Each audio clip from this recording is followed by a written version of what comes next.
You know that saying, this is why we can't have nice things? Right now it feels Nintendo is why we can't have nice things. Okay, I'm exaggerating, I know. I own a lot of nice things that came to me from Nintendo. Like right here on my desk, the Mini SNES. I have Game Boys all over this place. The Switch, several 3DSs, several DSs. I like what they make, but I can't in good conscience say that I love this company anymore, at least not as much as I did, let's say 5 years ago. As I'm sure you know, Nintendo is suing two large emulation websites, Love ROMs and Love Retro. They're asking for $150,000 for every instance of copyright infringement and up to $2 million for every instance of trademark infringement. Needless to say, the people running these operations aren't made of money. They wouldn't be maintaining a ROM website if they were, so those are no more. And a lot of emulation websites followed suit shortly after. I made a video talking about the situation, and my read of the whole story was, you know, you're gonna knock down a website here and there, but by and large, piracy isn't one in the court systems. Piracy is one when you, the content provider, the content creator, offer an alternative to piracy. I mentioned Spotify, Apple Music, Netflix, services like that by and large have quote-unquote killed, and yes, I'm using quotes, okay? I'm using quotes. Don't get all pedantic in the comments. I know that there are still pirates out there. I know that people still torrent things, but by and large, people like you and me, that's just too much work. We just go on Netflix, and if we want to watch this on Netflix, we maybe check Hulu or Amazon Prime. For the most part, the majority of us aren't downloading like we were, say, 10 years ago. I had several hard drives full of Simpsons and South Park and the movies that just came out in the theaters. Nowadays, I just don't have the time and the patience to jump through the hoops because piracy is never that easy, right? It's much easier to say rent a movie on my Apple TV than it is to go on some torrent site and risk getting weird Russian viruses on my computer. Screw that noise, I don't have the time for that. It's much easier to just do it legitimately. And that's, in my humble opinion, the best way to combat piracy, but I guess Nintendo disagrees. Still, I thought that this wouldn't really impact emulation as they intended it to, because, you know, it's like a Hydra. You cut off one head, two more will take its place, but a big thing happened this week. Emuparadise, a website dedicated to retro gaming, to emulation, that has been running since 2000, closed up shop. Well, that's not totally accurate. The website is still up, but they have taken down all ROMs and ISOs. And not just Nintendo's, they took down everything. They don't want to take any chances. In a statement, a lengthy statement on the website, Moz J, I think that's how you pronounce it, the fellow that runs the website, explains that, well, it's just not worth the trouble. Did you see what the other guys are being sued for? I don't have that kind of money. I'm gonna link it in the description down there. In this statement and in his bio on the website, Maj explained that the reason he got involved with emulation is very much the reason I got involved with emulation. Because of the economic struggles of living in the third world, where a lot of the times we just flat out can't afford or even find these things, emulation is very enticing. You know, Emuparadise is very near and dear to my heart, and there's actually two websites that were kind of side by side in a very important moment in my life. When I first immigrated to Canada, I couldn't afford much. In fact, I don't think I ever told this story here, but my first bed in Canada was a two-seat couch, like a love seat, that I pulled out of a dumpster. It reeked of cigarettes, and in my room, that's all I had. I had this love seat, and I have a table, which is really a cardboard box that I put like this, I draped like a tablecloth over it so it kind of looked like a table, and I had this computer on top of this table that was Frankenstein together by spare parts and things like that. And two websites that I would visit religiously was Emuparadise and Home of the Underdog, which is, think of Emuparadise, but it focuses on computer games, old school DOS computer games that I grew up playing. Some of them were half-remembered games that I was desperately trying to find for years, and then when I stumbled upon these two websites, all of these games that I'm like, oh, I remember that game on the Super Nintendo, or that one game on PC that I saw at my cousin's house or whatever. I knew that if I went to these websites, I would find them. If I could remember even like what the games kind of sounded like what they looked like, I could browse around and find those. And I spent so much time downloading all of those games, those classic games, because back then, as you can imagine, this was 2003, so 15 years ago. I didn't speak much English, and my options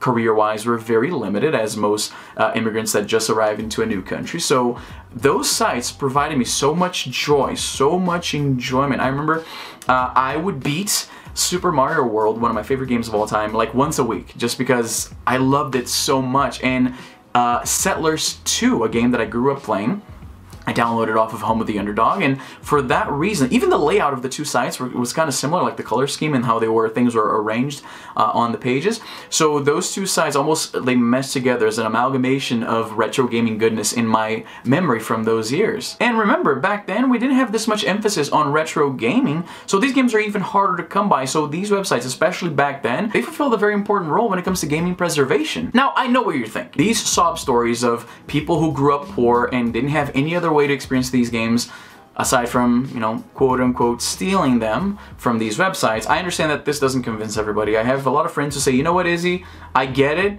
but it's still wrong. You're still stealing. It's still not your property to just use like that. And okay, you have a point. The law is on your side after all. And yes, like I mentioned earlier, Nintendo does offer some options for people who want to recapture the games of their youth. It's just that they're so heavily curated that you're very limited. Like this thing shipped with what, like 30 games? I mean, I hacked mine. I have a lot of games that weren't intended to come out on this thing because I just... And that's the thing, right? Like, I bought this, even though I have hundreds of things around me that emulate games, but I wanted the official Super Nintendo with the official controllers, and if it costs more because of the games I wanted, I would have bought it regardless. If I could log into an account and put credits or whatever, put my credit card and download ROMs right from this by a reasonable price, I would have done that. We all would have done that. How long have you been asking for Virtual Console on the Switch? For instance, I have 3 hacked PSPs that I can play Super Mario World or whatever, wherever I want. I have computers that I can plug in to my TVs. I have, dude, my house, look at this. Look at this. I have wireless controllers coming out the wazoo in my house. This is not even all of them. Look at this, look at this. It's literally hard to hold all of them even with 2 hands, but these are some of the wireless controllers that I have that work on PC. So I got, like, look at this, look at this. I got this guy here that also works on the Switch. I got a Bluetooth Super Nintendo controller here. I got this other one that's designed to use with cell phones. I got this Logitech guy here. I got this other guy here. I got these 2 right here, right? I have tons of controllers, right, that work on tons of devices. Look at this, okay? So for laptops, I got this guy right here, okay? I got this tiny laptop right here. I got this guy here where I'm reading the news from. I'm surrounded by things filled to the brim with emulators and ROMs and all of that. I have these like Nintendo clones that plug into your TV that come with a whole bunch of, I'm supposed to review these, I haven't yet. I am surrounded by ROMs and emulators but I still say, Nintendo, please let me buy Super Mario World on my Switch. Please, I don't want to hack this thing. I want to buy it off of you. And that's why I hold this opinion that these emulation sites aren't really hurting Nintendo like they think they are. Because people like me, even though we already have all these games, we've been playing them for free forever, we want to buy them. Buying physical carts is kind of outrageously expensive in some cases depending on the game that you want, and the hardware back then that ran these games doesn't play nice with current hardware like HD TVs and things like that, so it's just inconvenient to go chasing after carts that are crazy expensive, and the developers are not going to see a cent from that anyway. So personally, while I am a collector, I understand why people aren't crazy on the idea of hunting down physical games to play them. Ultimately, the question that should matter most is, do these really hurt Nintendo? And I don't think they do. Nintendo just announced that their profits are up 500% because of the outrageous success of the Switch. I love this platform. I own one myself. I gave one to my girlfriend and my brother because I wanted more people to play Switch games with, which we ended up not doing that much because there aren't that many multiplayer games that I enjoy, so I kind of screwed up. Regardless, they are riding high right now on the success of this great platform that I love. And I would love nothing more than to be able to rebuy all of these games all over again on the Switch. Nintendo so far is not letting me do this. They have announced an online service that will allow you to basically rent NES games for as long as you pay the service fee, which I'm not super hot on. I made a video about that. I'm gonna leave the link in the description. After waiting for this long, a couple of NES games is kind of selling us short. But yes, I understand the apologists that say, hey, they never promised you anything. They promised you Breath of the Wild and Mario Odyssey. And they gave you that, and they're great.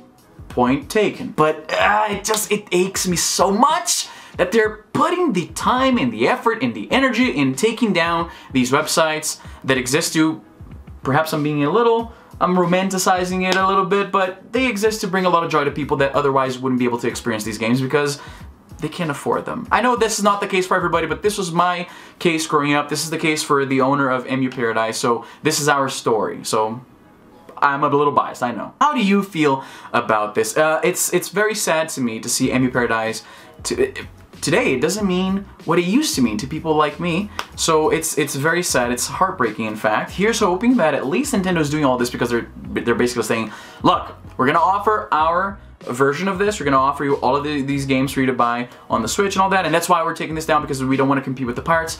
If that's what they do, if they dazzle us with an amazing offer of retro games to play on their current console, the Switch, I guess it'll be a little bit better. But how do you feel about this? Are you angry at Nintendo for going after the little guy that's just trying to preserve games? Or are you of the opinion that, well, it's their right, it's their property, and these people are committing a crime, so what are you gonna do?